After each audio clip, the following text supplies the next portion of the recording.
Say I got 33 minutes. Okay, this is me leaving A&R. Or should I say me leaving West Jefferson. Now, it is 9:48 a.m. in the morning. And I said, well, let me do this. I wanted to do this. What I'm going to talk about, I have no idea. But I was just watching one of my videos, right? And it pretty much summed up, you know, a toxic, manipulative, and a lower vibrational individual.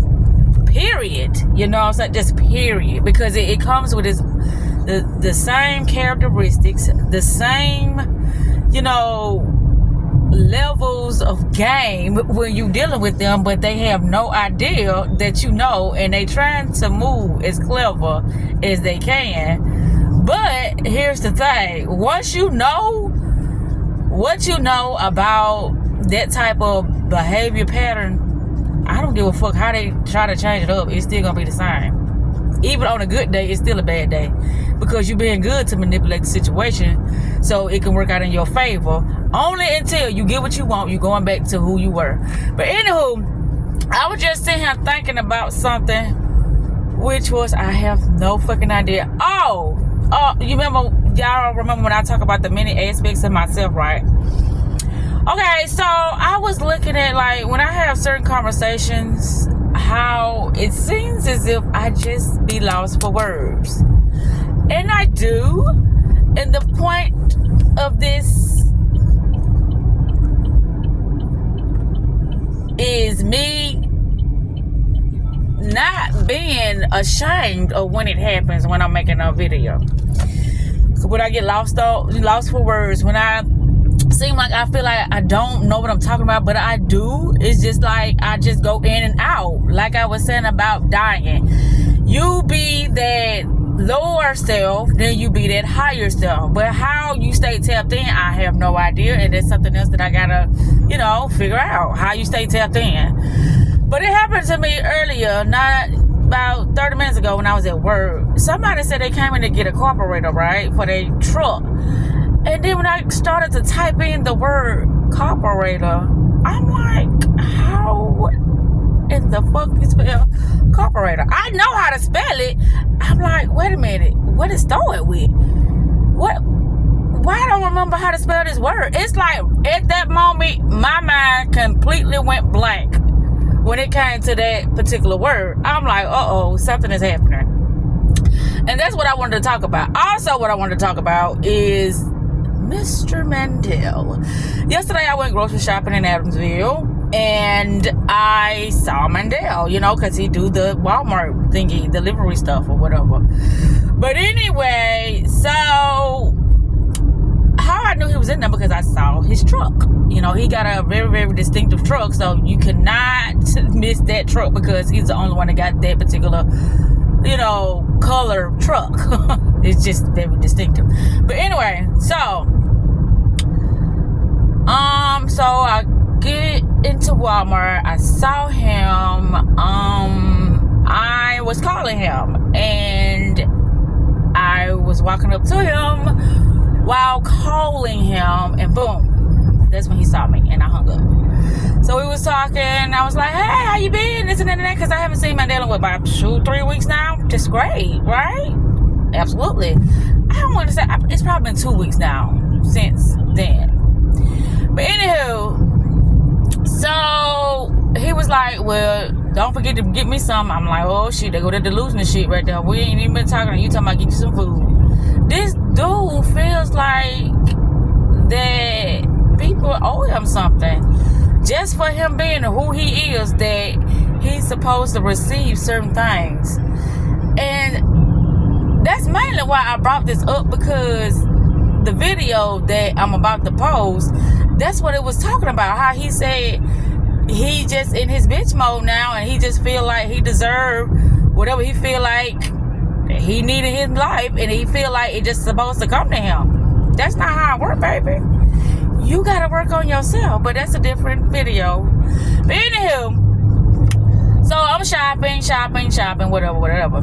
So when I'm about to leave, that's when he come back from, you know, doing the delivery or whatever, and I saw him when I was leaving. And I gave him a big hug that time and a kiss on the cheek because I do miss him, but I just know that he just not for me. And when I say I miss him, I miss the conversations we used to have. I miss the good moments we have. You know, I do miss him, but I'm not a fucking fool. So I told him that, and he was like, yeah, you miss me, you know. Then he was like, call me. And so I called him, you know, after I got the groceries loaded in the car, in the trunk. I called him. He wants to talk about how badly his life is going, but he's not. I don't know if he's aware of that he's doing it.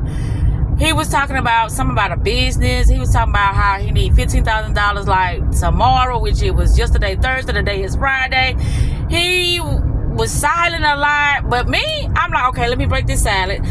That's one thing that is pet peeves of mine is silence.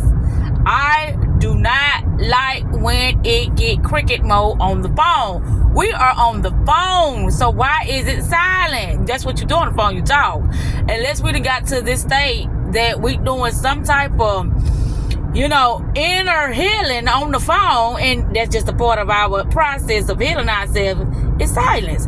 But anywho, that's when I said, well, let me just spark up the conversation, because he told me to call him, you know, because I said I missed him, and I guess he wanted me to elaborate more on me missing him, but no, he didn't. He wanted me to call him because he probably felt like he was blocked, because he know I'm good at blocking. So he didn't want to call me because he didn't want to find out that he would be blocked, which I didn't block him. Why block him when the last time I spoke to him, I told him that I couldn't do it no more. Like,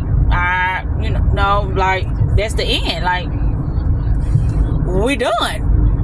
How I said I can't remember, but like I said, I told him before we got off that phone, I was like, this is the end. I won't be calling you, you know. And that's what he was like, you know. I appreciate the conversations and stuff we had, and, you know, the moments we had and stuff like that. And we hung up just like that. But it was sad. Now I see why people just go out with a bang and be all toxic and negative and fuck up stuff, because that was real sad. Like, okay, I don't have to, you know, think in my head how he gonna feel about nothing, because I was on the phone with him, and that's that. But anyway, the moral to the story is he only wanted me to call him because he wanted to see if me missing him was going to make me feel sorry for him to get him some money so he can get out of his bind. Now, if I was the younger girl and I, you know, didn't know the things that I know now, that probably would have happened back in the day. But now, baby, that shit ain't happening no more. So I said what I had to say, which I'm just listening to him just spill all his little business out or whatever. And then I'm, you know, I get, okay. Well, I hope you figure it out, sugar. I have nothing to do with that. So when I got home, I was like, I will call you back later. And he heard it that I was not, because yep. When he said that, he know I'm not going to call his ass back. But what I supposed to say? Well, I'll talk to you some other time. No, I wasn't supposed to talk to him then. He told me to call him because he's doing his thing. I'm finna go home. I got to get groceries home. So, yeah, I'm going to call you so I can elaborate on what I was trying to tell you. Not so you could try to manipulate me into giving you something. How dare you? But, hey, you don't know, baby. It's okay. Oh, please forgive them because they know not what they do. That's why I was like, they say that Bible is a witchcraft book, because it's a lot of things in there. It's like, well, why would a God kill, and why would a God do this? I understand all of it to the point that it's like, I'm the devil now. I'm the devil. But no, that is a part of you awakening. Like the Old Testament, they did things in a way, like really reveal things. The New Testament, it tried to clean it up and be like, okay, we're going to come in Christ consciousness and love and kumbaya and all that. But the New Testament wasn't about that either. It was just cleaned up from the Old Testament of how can I say, how intense it was. Like, it was like the truth is really a harsh thing. So it's like, if you really want to know the truth, look at the Old Testament. That's the truth. But then they try to clean it up with the New Testament. But it was more, how can I say? Damn, I be getting lost for words. The New Testament was more suitable for people's minds to grasp because it wasn't as horrifying, or it wasn't so egotistical as the Old Testament. You know what I'm saying? Like, kill this person and murder that husband and take that wife, and you know, you get what I'm saying? It was just so, it was like one of those, damn, I can't think of what I'm saying, but it's in my head, but I can't think of that, but it's in my head about how I'm trying to say this. It's like, it was just this very horror movie of watching the Old Testament, but then it was like a thriller, but then you get to the New Testament, and that's more like a spiritual, that more put you in the spiritual aspect.